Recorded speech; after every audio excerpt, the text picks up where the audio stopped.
Tak bisa dipungkiri kalau timnas Indonesia kini benar-benar berusaha agar bisa konsisten bersaing di level elit Asia, yang mana salah satu caranya adalah dengan menguatkan tim nasional.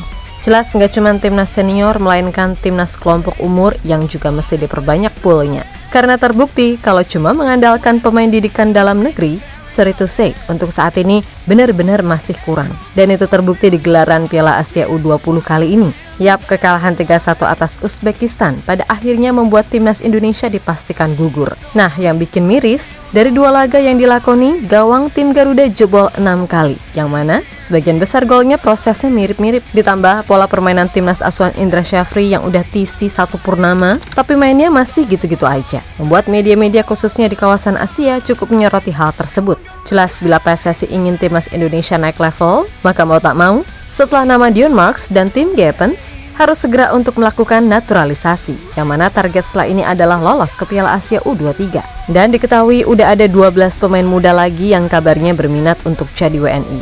Di mana itu diyakini akan membuat Jens Schraven, ibarat kata, nggak terlalu besar bebannya. Karena tampak di akhir laga, ia begitu frustasi dan emosional setelah dipastikan gagal dari fase grup.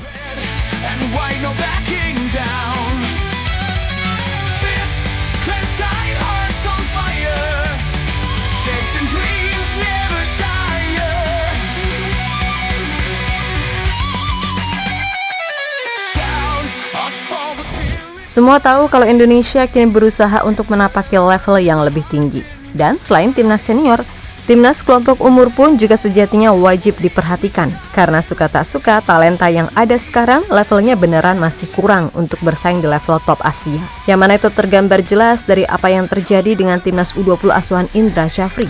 Bayangin aja, TC udah 1 purnama lamanya. Support apapun diberikan oleh PSSI demi misi bisa lolos ke Piala Dunia U20. Akan tetapi kenyataannya, setelah di laga pertama dihajar Iran 3-0, kini di laga kedua, yang bisa dibilang laga hidup mati, tim Garuda kembali kalah atas Uzbekistan 3-1. Nah, yang bikin miris, cara kebobolan Indonesia yang seolah mengingatkan kita pada masalah klasik, yaitu soal mengantisipasi bola silang. Bahkan kalau boleh jujur, Mimin kalau nengok tim U20 main beneran serasa nostalgia deh. Lihat timnas era dahulu, dikit-dikit long ball, minim kreativitas, jarak antar pemain jauh, suka dribbling, dan lini belakang yang terlalu mudah dieksploitasi.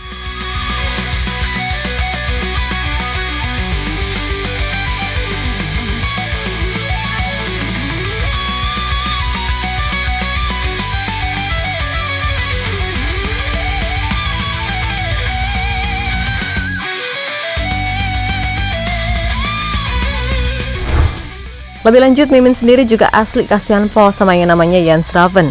Gimana enggak, dari 2 laga yang ada, sumpah ini pemain nyaris nggak pernah dapat supply. Di laga versus Iran, dia sampai ubah posisi jadi sayap kiri. Kemudian di laga versus Uzbekistan, Schraven kembali dapat dikit banget kesempatan. Walaupun ada satu nih yang cukup oke, berhasil dimanfaatkan dengan tenang. Intinya Jens Schraven ini bukan Kapten Tsubasa, yang bisa ngelewatin semua lawan satu-satu dari tengah. Mau penyerangnya sekelas Haaland atau Lewandowski sekalipun, kalau jarang dapat bola ya cuman hahaha doang. Maka hal yang wajar jika di akhir laga pasca timnas dapat peluang terakhir, Schraven tampak frustasi dan bersedih menahan tangis. Sesuatu yang pasti menjadi pembicaraan khususnya di Belanda. Karena bagaimanapun sekarang publik di sana cukup intens mengamati timnas Indonesia, lantaran ya itu terkait adanya program naturalisasi.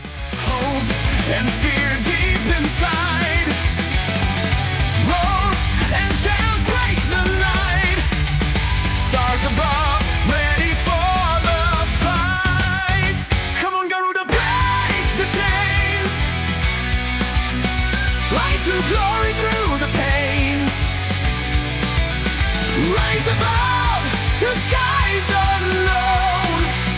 Fight for pride when legends are grown.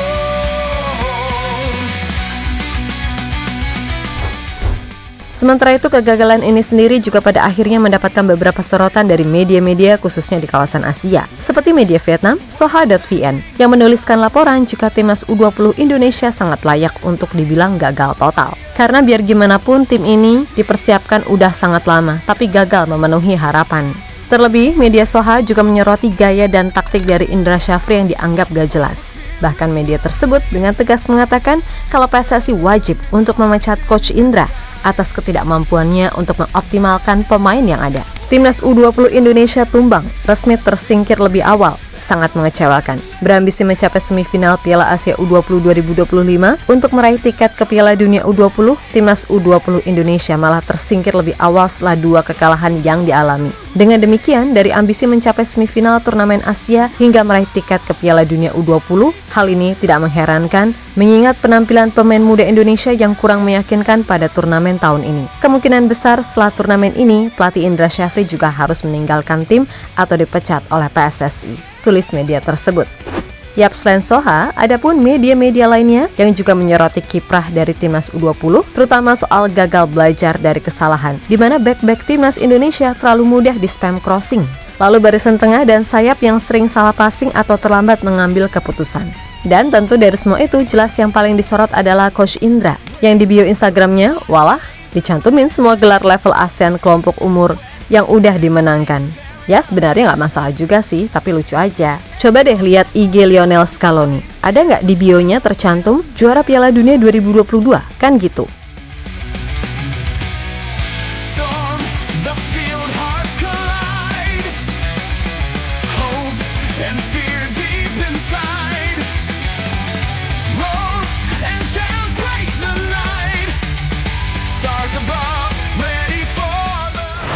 Ya berkaca dari sikon yang ada, memang sudah sangat seharusnya PSSI memberikan evaluasi atau bahkan ultimatum kepada Coach Indra. Selain itu, ini juga menjadi bukti kalau didikan pemain dalam negeri masih sulit untuk bersaing di top level Asia. Ingat, U20 nggak bisa sepenuhnya dibilang masih bocah, karena bagaimanapun, itu udah satu tahap akhir menuju level senior. Kalau U10, U15, U16, atau U17, itu baru bisa dibilang bocah. Sehingga minimal aspek dasarnya harus benar. Masa pemain timnas kualitas passingnya 11-12 sama pemain fun football kan kocak. Untuk itu setelah ini, kan event terdekat Asia adalah kualifikasi Piala Asia U23, yang mana pelatihnya nanti Coach Gerard Vandenberg. Kalau skuadnya sebagian besar pakai yang ini, jujur itu berat. Maka dari itu, diketahui kalau udah ada 12 nama yang berpotensi besar untuk menjadi bagian dari timnas Indonesia dalam waktu dekat. Yang mana mereka adalah George Lewis dari Fortuna Sittard, Julian Urip dari AZ Alkmaar, Kenzo Redewold dari AZ Alkmaar, Damian van der Vaart dari Ajax Amsterdam, Safi Woestra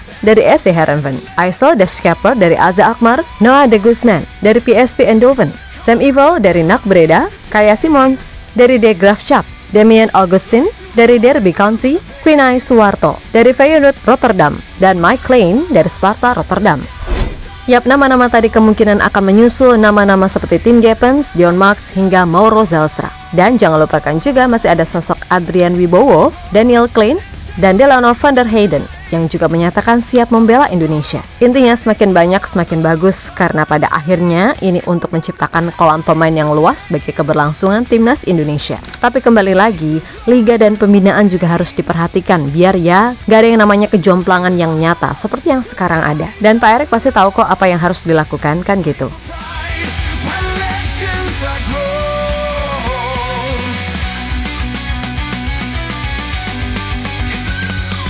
Fields of green are sacred ground.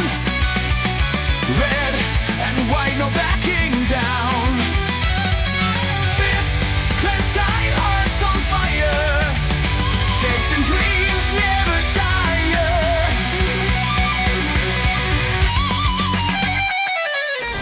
Yap, terlepas dari apapun, mudah-mudahan aja ini jadi pembelajaran serius terutama buat PSSI untuk meningkatkan kualitas pembinaan dan liga. Dan kedepannya, kalau boleh saran, TC lama-lama buat apa sih? Bukankah pemain itu bisa jadi lebih mateng kalau ditempa dalam sebuah kompetisi? Yang mana itu artinya dia harus banyak tampil di klub. Kalau TC jangka panjang ini efektif, harusnya kita udah minimal tembus final Asia dong. Tapi buktinya, dari zaman Tur Nusantara nggak ngotak sampai TC lintas negara, hasilnya ya gitu-gitu aja. Pun mainnya yang asli nggak tahu gimana. Nyerang nanggung, bertahan bingung. Bukan apa-apa, tapi jujur, kalau ini murni adalah pelatih yang harus tanggung jawab karena segala apa yang diminta udah dipenuhi sama PSSI. Dan buat pandit-pandit yang dulu, kalau kalah nyerang pelatih, ayo dong jangan ngilang. Giliran dulu aja. Kalau kalah, berasa si paling nasionalis. Lah sekarang nyalahin postur lah, inilah, itulah.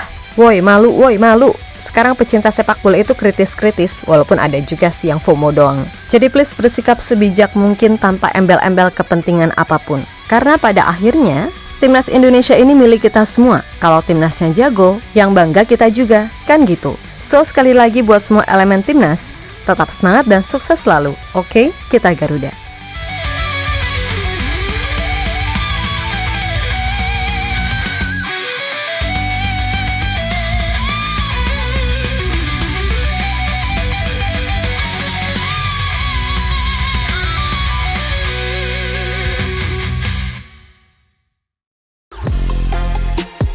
Halo, izin iklan sebentar ya guys. Jadikan ruangmu bernuansa timnas. Temukan beragam poster dinding, sepak bola dan timnas dengan desain menawan, kualitas premium dan harga yang tidak akan menguras kantong. Segera klik link Shopee di deskripsi video ini dan dukung timnas dengan sepenuh hati. Mulai dari dinding rumahmu.